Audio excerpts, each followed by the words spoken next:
தமாக தலைவர் விஜய் அவர்கள் ஜனநாயக முறைப்படி 108 இடங்களை வென்றிருக்கின்றார்.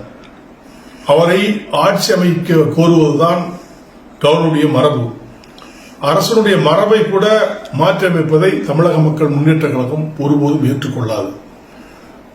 இதற்கு மக்களுடைய ஆதரவுகள் இருந்தும் மீண்டும் நீ ஆதாரத்தோடு 118 பேரோடு வர வேண்டும், அப்பொழுதுதான் ஆட்சி அமைக்க முடியும் என்று சொல்வது அது சமூக நீதிக்கு எதிரானது, அரசியல் சாசனத்துக்கு எதிரானது. இதை தமிழக மக்கள் முன்னேற்ற கழகம் வன்மையாக கண்டிக்கிறது.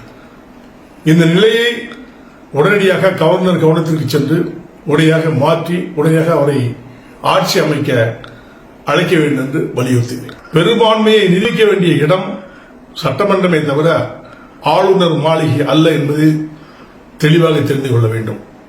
ஆகவே ஆளுநர் உடனடியாக அவரை அழைத்து உடனடியாக முதலமைச்சர் பதவியை ஏற்குமாறு அனுமதிக்க வேண்டும் என்று தமிழக மக்கள் முன்னேற்ற கழகத்தின் சார்பிலே வேண்டுகிறேன்.